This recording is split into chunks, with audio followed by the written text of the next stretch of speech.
ইসলাম শিখিয়েছে শেষ নিঃশ্বাস পর্যন্ত তোমাকে লড়ে যেতে হবে। এই পৃথিবীতে কেউ কাউকে জায়গা করে দেয় না, জায়গা করে নিতে হয়। এই পৃথিবীটা the life is not a bed of roses, এটা ফুল বিছানো কোনো ফুল সজ্জা নয়, এটা কণ্টকাকীর্ণ। কেউ আপনার স্পেস করে দিবে না, কেউ আপনাকে সুযোগ করে দিবে না, কেউ আপনার জায়গা করে দিবে না, বরং আপনি জায়গা করে নিলে টাইনা নিচে নামাবে।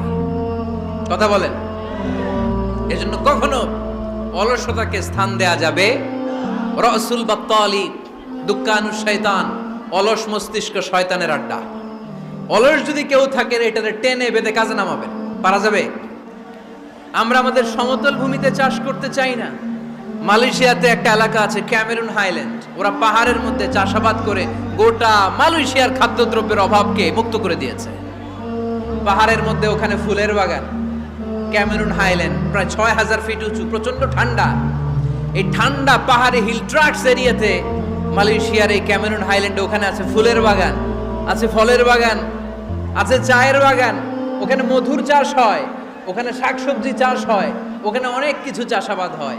ওই ফলমূল শাকসবজি দিয়ে গোটা মালয়েশিয়ার 14টা স্টেটে যত শাক সবজি ফলমূল লাগবে ওরা আঞ্জাম দেয়। আর আমরা আমাদের সমতল ভূমিতে চাষ করতে চাই না। আমরা চাষাবাদকে খুব লজ্জা মনে করি, এটা ভুল আইডিয়া। আমাদের যে এলাকা যেই জিনিসের জন্য বিখ্যাত ওইটাকে আমাদের ব্র্যান্ডিং করতে হবে। লক্ষ্মীপুর কিসের জন্য বিখ্যাত? নারিকেল সুপারি। নারিকেল সুপারি যে পৃথিবীর কত মানুষ, ইন্দোনেশিয়ান লোকেরা মুড়ির মতো খায় নারিকেল আর সুপারি। তো এইটারে আমাদের ব্র্যান্ডিং করতে হবে। যেই দেশে যেটা আছে, যে এলাকা যেই পণ্যের জন্য বিখ্যাত ওইটা আমাদের ব্র্যান্ডিং করতে হবে। আমাদের আদমজির জুট মিল বন্ধ না? ভাওয়ানি জুট মিল বন্ধ। আমাদের পাট শিল্পকে ধ্বংস করে দিয়ে ইন্ডিয়া এখন ওই কটনের পাঞ্জাবি বানায়, জুট কটনের পাঞ্জাবি। আছে না নাই? পুরা বাংলাদেশের মার্কেট এই জুট কটনের পাঞ্জাবি দিয়ে সয়লাভ। আমাদের বাংলাদেশের পাট দিয়ে যদি আমরা মিহি পাঞ্জাবি বানাতে পারতাম, গোটা বিশ্ববাজারকে আমরা দখল করে নিতে পারতাম, ঠিক কিনা? এজন্য আমাদেরকে নতুন নতুন আইডিয়া জেনারেট করতে হবে। চাকরির পিছনে বসে থাকলে চলবে না। আর আজান যদি হয়ে যায় ছুটে যাব মসজিদে, আর নামাজ শেষ হলে আমরা আমাদের কাজের দিকে চলে যাব। চিল্লায় বলেন ঠিক কিনা? যেটাই করবো আমরা ভালোভাবে করব, কাজ করে খেতে হবে। কাজে লজ্জা নেই, লজ্জা হচ্ছে অলসতায়। লজ্জা কিসে? আজকের আলোচনা থেকে এটা মুখস্থ করে নিতে হবে। কাজে লজ্জা নেই। লক্ষ্মীপুরের ইয়াংস্টারেরা শ্রমে লজ্জা নেই, পরিশ্রমে লজ্জা নেই, লজ্জা অলসতায়। লজ্জা কিসে? আরো জোরে। নবীরা কি এমনি এমনি বসে বসে খাইছে? কঠিন পরিস্থিতিতেও নবীরা পরিশ্রম করে উপার্জন করা লেগেছে, ঠিক কিনা? সাইয়েদনা মারিয়াম আলাইহিস সালাম, যার নামে আল্লাহ তাআলা কোরআনে একটা সূরা দিলেন, উনি পৃথিবীতে এমন একজন মহিয়সী নারী, যেই নারীর গর্ভে, যেই নারীর পেটের ভেতরে স্বামীর স্পর্শ ছাড়া সন্তান দিয়েছে কে?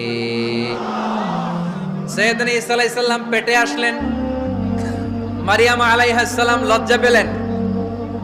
হায় হায়, কেমন করে এলাকাবাসীদের কাছে আমি আমার মুখ দেখাবো? বিয়ে করি নাই, স্বামী নাই, বিয়ে হয় নাই, স্বামী নাই, কিন্তু পেটে সন্তান চলে এসেছে। হায় হায়, এলাকায় কেমনে মুখ দেখাবো?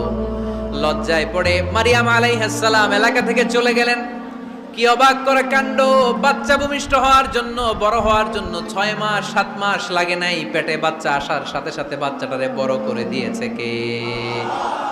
সাইয়েদাতুনা মারিয়াম আলাইহিস সালাম এবার বসে বললেন, বুঝতে আরম্ভ করলেন প্রেগন্যান্সির পেইন উঠেছে। হঠাৎ করে পেট থেকে বাচ্চা ভূমিষ্ঠ হয়ে যাওয়ার পরে উনি কাঁপতে আরম্ভ করলেন। ক্ষুধার চোটে খাবার কিছু নাই, সামনে ঝর্ণা, উপরে একটা খেজুর গাছ। সাইয়েদনা ঈসা আলাইহিস সালামকে কোলে নিয়ে মারিয়াম আলাইহিস সালাম মনে মনে ভাবে, হায় রে, কেউ যদি একটু খেজুর পেড়ে দিত, এই ক্ষুধার মুহূর্তে আমি খেজুর খেয়ে পেটের ক্ষুধা নিবারণ করতাম। রব্বুল আলামিন মারিয়ামকে উদ্দেশ্য করে আয়াত নাজিল করে দিলেন, ওয়া হুজ্জি ইলাইকি বিজিযইন নাখলাতি তুসাকিত আলাইকি রতাবান জানিয়া। কোরআন সাক্ষী, হুজ্জি ইলাইকি বিজিযইন নাখলা, এর মানে হচ্ছে মারিয়াম কেউ পেড়ে দিবে না, একটু কষ্ট করে হাতটা উঁচু করে খেজুরের ডালা ধরে ঝাঁকুনি মারো, টসটসে কাঁচা পাকা খেজুর নিচের দিকে পড়বে, তারপর তুমি তুলে খাবে। সুবহানাল্লাহ পড়ে। আল্লাহ চাইলে অটোমেটিক্যালি কারামাত হিসেবে খেজুরগুলো নিচে ফেলতে পারতেন না? কথা কোন? খেজুরগুলো অটোমেটিক্যালি নিচের দিকে পড়ছে? পড়ে নাই। আল্লাহ শিক্ষা দিয়েছে, যেই পরিস্থিতিতে থাকো না কেন তোমাকে শ্রম ব্যয় করে কষ্ট করে তোমার উপার্জন করতে হবে, রিজিকের বন্দোবস্ত করতে হবে। চিল্লায় বলেন ঠিক কিনা? ইসলাম আমাদেরকে এটাই শিখিয়েছে, কাজে লজ্জা নাই।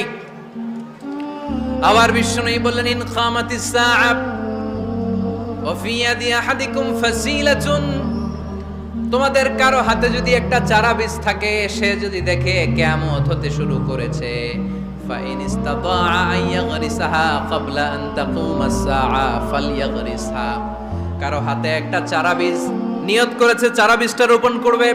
ইন দ্য মিন টাইম দেখলো কিয়ামত হতে শুরু করেছে, বিশ্বনবী বললেন, যদি তোমার সুযোগ থাকে কিয়ামত হওয়ার আগে চারা বীজটা রোপণ করে দাও। কথা বুঝতে পেরেছেন? আপনার হাতে একটা চারা বীজ, আপনি প্ল্যান করেছেন এই চারা বীজটা রোপণ করবেন। ইন দ্য মিন টাইম দেখলেন কি হওয়া শুরু হয়েছে?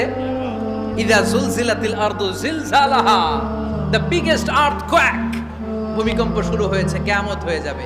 বিষ্ণু বললেন, কিয়ামত হইতেছে ওদিকে, আর তোমার হাতে যদি চারা বীজ থাকে দেরি করো না, কিয়ামত তোমার কাছ পর্যন্ত আসার আগে সুযোগ পেলে চারা বীজটা